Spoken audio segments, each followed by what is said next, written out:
नमस्कार दोस्तों, आज की वीडियो में हम बात करने जा रहे हैं पीलीभीत के टॉप 5 चर्चित राजनेता के बारे में। आइए जानते हैं इनमें से कौन कौन से हैं। नंबर 1, संजय सिंह गंगवार। संजय सिंह गंगवार का जन्म 10 जनवरी 1974 को पीलीभीत में हुआ। संजय सिंह गंगवार युवा हैं और सक्रिय राजनीति में वर्ष 2005 में आए। इनके पिता चीनी मिल में काम करते थे और मजदूर संघ की राजनीति करते थे। पिता को देखकर उनमें भी कुछ करने का जज्बा आया। संजय सिंह ने लखीमपुर से बीएससी की पढ़ाई की। वे वहां छात्र राजनीति करते थे। वर्ष 2006 में संजय सिंह गंगवार निर्दलीय ममोरी ब्लॉक के ब्लॉक प्रमुख बने।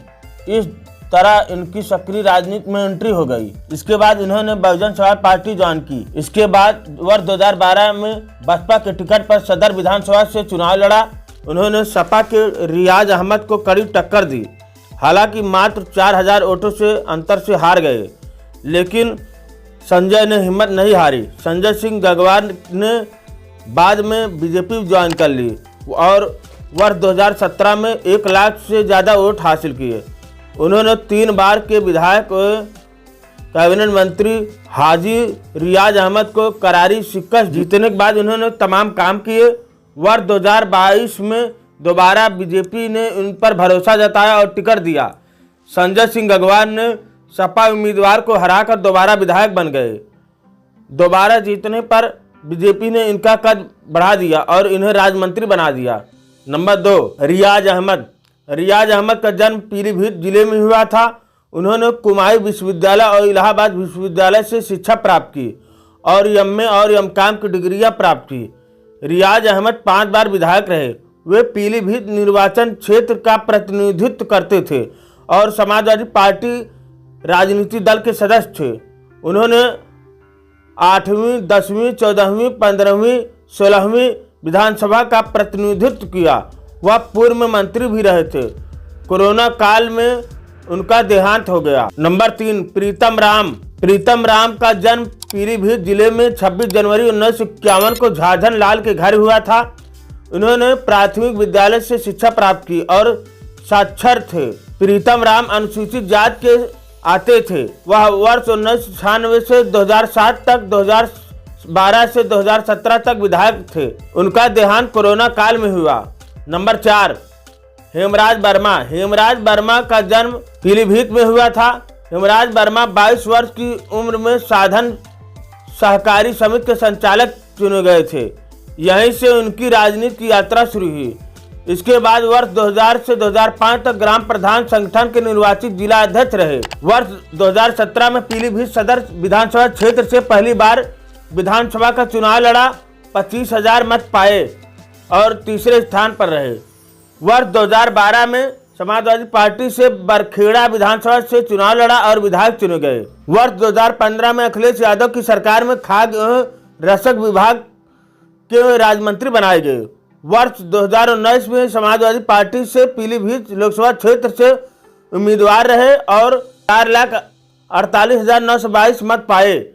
इसके बाद वर्ष 2022 में बरखेड़ा विधानसभा क्षेत्र से समाजवादी पार्टी के उम्मीदवार रहे। 71,000 मत पाए। चुनाव में हार के बाद भारतीय जनता पार्टी के कुछ नेताओं के संपर्क में आए हेमराज वर्मा ने भाजपा में शामिल हो गए। नंबर 5, वरुण गांधी। वरुण गांधी का पूरा नाम फिरोज वरुण गांधी है। उनका जन्म 13 मार्च 1980 को नई दिल्ली में हुआ था। वह पूर्व प्रधानमंत्री इंदिरा गांधी के पोते और संजय गांधी तथा मेनका गांधी के पुत्र हैं। तब वरुण मात्र 3 महीने के थे तब उनके पिता संजय गांधी का निधन एक विमान दुर्घटना में हुआ था। 2 वर्ष की आयु में पारिवारिक मतभेदों के कारण उनकी मां मेनका गांधी उन्हें लेकर इंदिरा गांधी का निवास स्थान छोड़कर चली गई थी।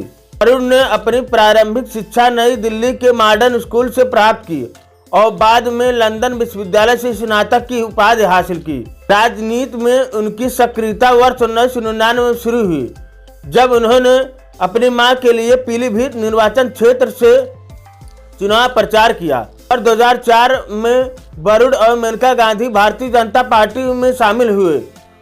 वर्ष 2009 के आम चुनाव में वरुण गांधी ने पीलीभीत से लोकसभा सीट जीती, जो पहले उनकी मां का निर्वाचन क्षेत्र था। इसके बाद वर्ष 2014 में उन्होंने सुल्तानपुर से चुनाव लड़ा और विजयी हुए। वर्ष 2019 में वह पुनः पीलीभीत से सांसद चुने गए। वर्ष 2024 के लोकसभा चुनाव में उन्हें टिकट नहीं दिया गया। वह वर्तमान में समाज सेवा का कार्य कर रहे हैं। आपको बताते चलें, मार्च 2013 में भाजपा के तत्कालीन अध्यक्ष राजनाथ सिंह ने वरुण गांधी को पार्टी का राष्ट्रीय महासचिव नियुक्त किया था। इससे वह पार्टी के इतिहास में सबसे कम उम्र के महासचिव बने थे। वरुण गांधी एक लेखक और कवि भी हैं। उन्होंने 20 वर्ष की आयु में द एथनेस ऑफ सेल्फ नामक पुस्तक लिखी, जिसका लोकार्पण देश के कई प्रमुख नेताओं ने किया था। वह राष्ट्रीय सुरक्षा और अंतर्राष्ट्रीय संबंधों पर भी लिखते रहे हैं। आज के वीडियो में इतना ही। मिलते हैं नई जानकारी के साथ, तब तक के लिए जय हिंद। यदि हमारे चैनल पहली बार आए हैं, वीडियो को जरूर लाइक करें, चैनल को जरूर सब्सक्राइब करें। धन्यवाद।